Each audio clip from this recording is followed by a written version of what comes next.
This is FIBA Podcast. Thank you for joining us in our morning daily devotion.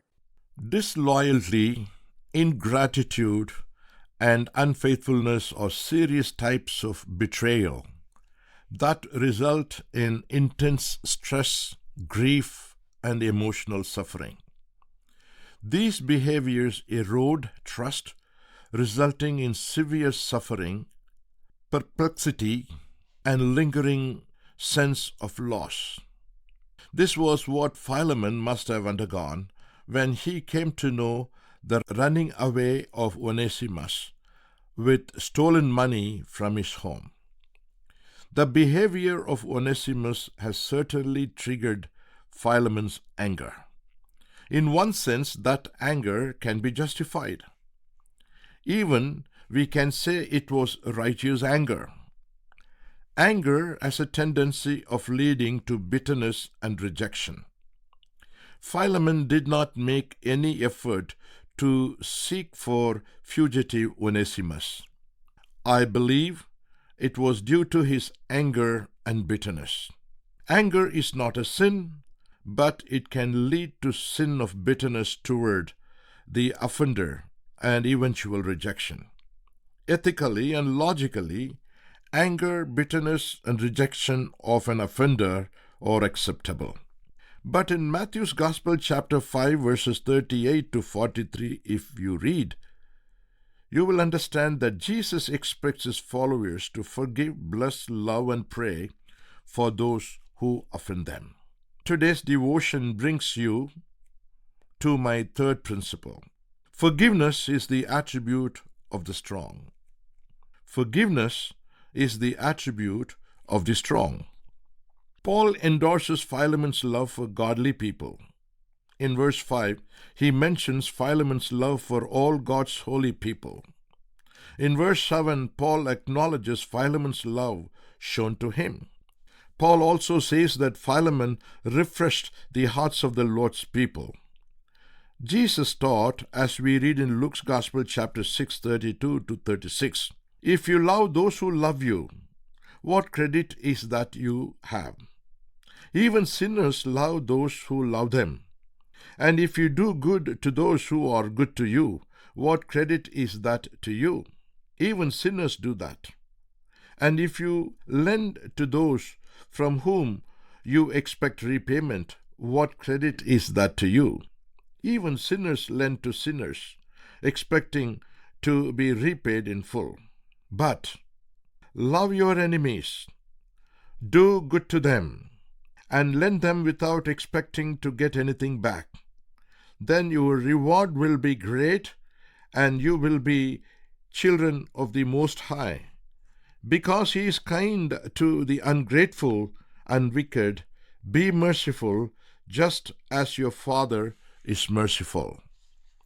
Paul now desires to take Philemon to a greater maturity in Christ-likeness.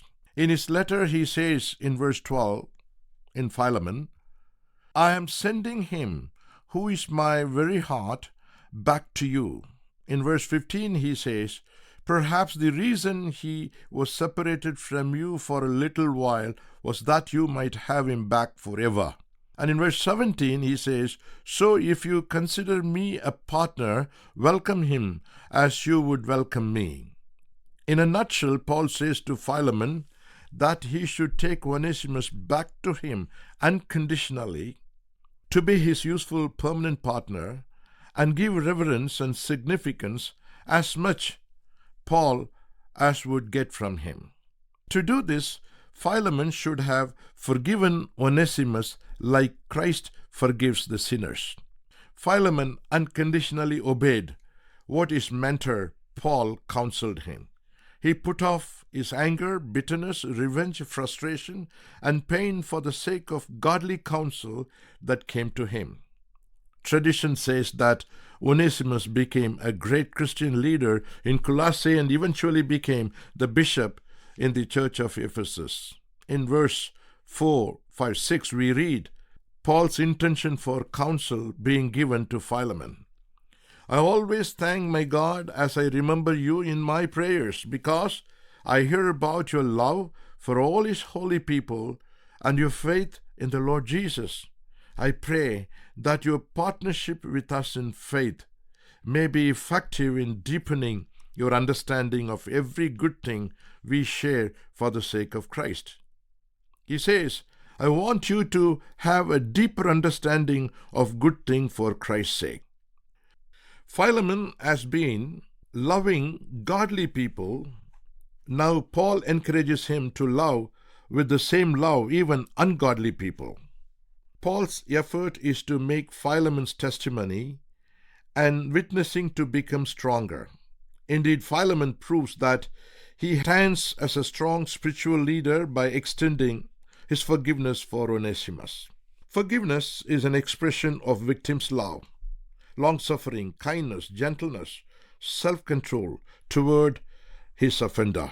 This is fundamental concept deeply rooted in the Bible, offering a path to spiritual renewal, mental peace, and emotional healing. The Bible provides profound insight into the nature of forgiveness, emphasizing its importance in our relationship with God and godly and ungodly people. Dear listener, we are here to stand with you in your time of need. We want to pray with you and for your prayer request. Do you need someone to talk to? We are here for you.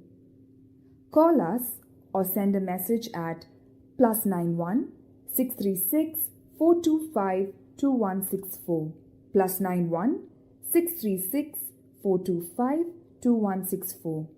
God bless you.